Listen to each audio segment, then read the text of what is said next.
안녕하십니까. CJB 모닝와이드 화요일 아침에 인사드립니다.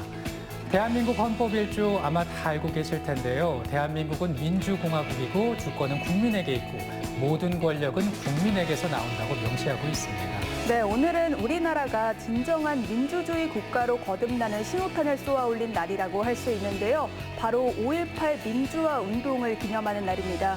우리가 이 땅의 주인으로 살아갈 수 있는 것, 1980년 5월 18일이 없었다면 어쩌면 불가능했을 수도 있죠. 네, 오늘은 이들이 민주화를 위해 흘렸던 눈물을 기억하는 하루가 됐으면 좋겠습니다.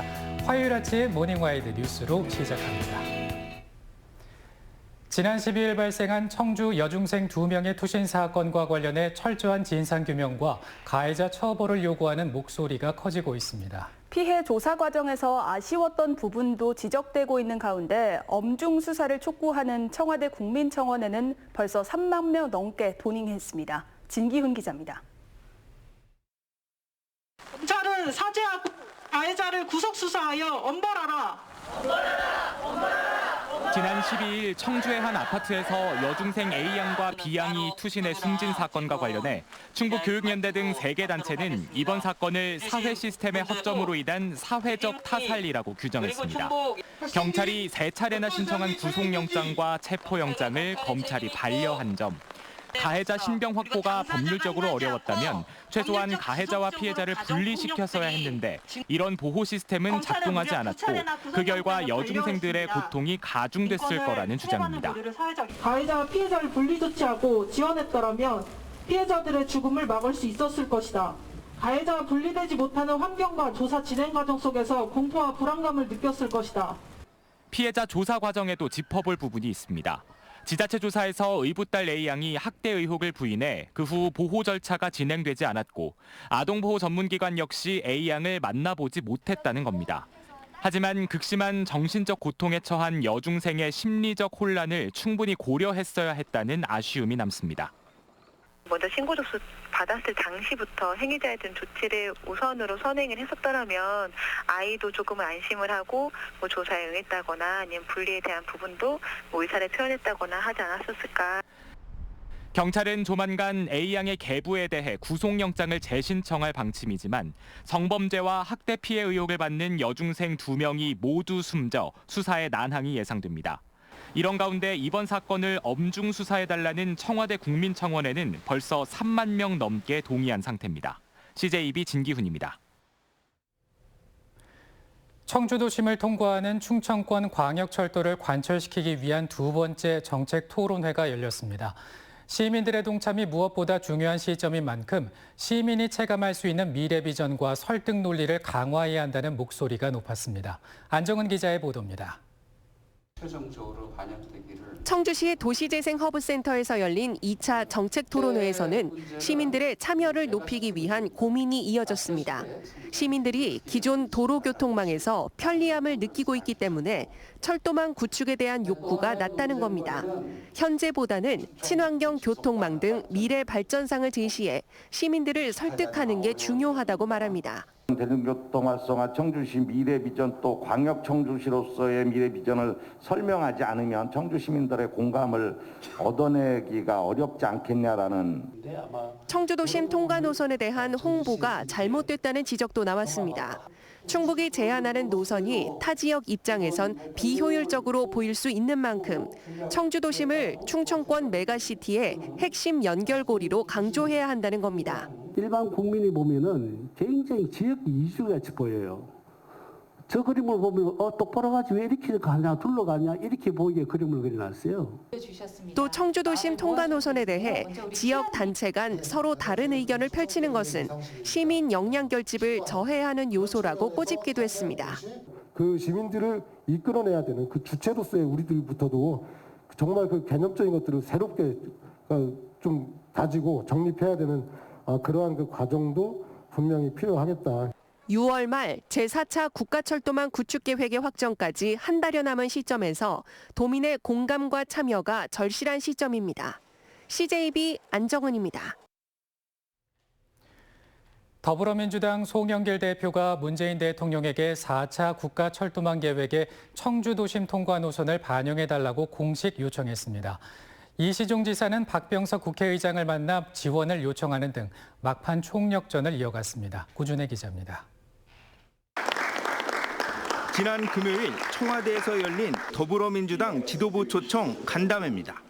모두 발언에 나선 송영길 당대표는 대선을 앞두고 모든 정책에 당의 의견이 많이 반영될 필요가 있다고 운을 뗀 뒤 몇몇 철도 현안과 함께 청주 도심 통과 노선의 4차 국가철도망 계획 반영을 건의합니다. 송 대표는 앞서 지난 11일 이시종 지사와 만나 지원을 약속한 바 있습니다. 청주 도심 철도 문제가 있는데 아마 이런 현안 문제들을 대통령께서 좀 해주시면 정확히 좀 해나가겠습니다. 청와대는 이후 송 대표의 건의에 문 대통령의 추가 언급은 없었다고 설명했습니다. 하지만 집권 여당 대표가 콕 집어 건의한 만큼 정부가 마냥 무시하긴 어려울 거란 분석이 나옵니다. 당장 청와대 내부와 당정 차원에서 심도 있는 논의가 시작될 것으로 기대됩니다. 국토부 안중에서 빠지었지만은 중요한 부분이 있다고 보면 그것들을 이제 수렴해야 되기 때문에 제가 보기에는 비중 있게 검토하지 않을까 이렇게 기대하고 있습니다. 이시종 지사는 박병석 국회의장을 예방해 청주도심 통과의 필요성을 설명하고 협조를 요청했습니다. 일단은 검토 대상에 들어갔습니다. 한번 의장께서 한번 세게 한번 이렇게 도와주시면은 정부 측에다가. 충북의 전방위적 요구에 정치권의 동조가 늘어나면서 청주 도심 노선의 기사회생 가능성이 점차 높아지고 있습니다. CJB 구준혜입니다. 청주시가 미세먼지 도시라는 오명을 벗기 위해 안간힘을 쓰고 있는데요. 노후 경유차 폐차를 비롯해 자동차 관련 시책이 미세먼지 저감에 효과를 거둔 것으로 분석되고 있습니다. 조용광 기자입니다. 청명채 목사는 환경을 생각해 지난달 15년 동안 타온 경유차를 폐차했습니다. 초기 폐차 보조금으로 받은 105만 원은 소형 중고차를 구입하는 데 보탰습니다. 공기를 정화시키고 아름답게 하기 위해서 한 거 아니냐. 그러니까 우리가 일반 시민으로서 이 동참해서 같이 이렇게 참여해야 된다. 지난해 청주시의 미세먼지 농도는 38 마이크로그램 퍼 세제곱미터, 초미세먼지 농도는 22 마이크로그램 퍼 세제곱미터로 전국 평균 수준으로 개선됐습니다. 악명 높은 먼지 도시를 벗어난 데는 무엇보다 자동차 매연을 줄인 게 1등 공신인 걸로 분석되고 있습니다. 청주시는 5년 전부터 노후 경유차 조기 폐차와 매연 저감 장치 부착 사업에 주력해왔습니다. 그 결과 현재 5등급 노후 경유차는 2만여 대로 2년 전보다 54% 감소했고 이 중 2,900여 대는 매연 저감 장치를 부착했습니다. 친환경 차량 보급에도 속도를 내고 있습니다. 현재 전기차와 수소차는 전국 50만 명 이상 도시 14곳 중 네 번째로 많은 1,465대와 183대가 보급됐습니다. 초미세먼지가 자동차에 의한 2차 오염물질로 배출이 많이 됩니다. 그렇기 때문에 가장 시급한 거는 도로에서 발생하는 미세먼지를 줄이는 게 가장 효율적이기 때문에 청주시는 올해 수소차 380대를 추가 보급하기 위해 보조금을 100만 원 더 올려 차량 가격의 47.8%까지 보조해 주기로 했습니다. CJB 조윤광입니다. 지난 주말 열린 국내 풋살리그에서 경기 중 상대팀 허벅지를 가격해 경기가 중단되는 소동이 벌어졌습니다. 최근 큰 인기를 끌고 있는 풋살리그는 일명 세미프로 리그라고 불리는데 비매너 플레이를 한 3명의 선수는 영구 제명될 전망입니다. 박원 기자입니다.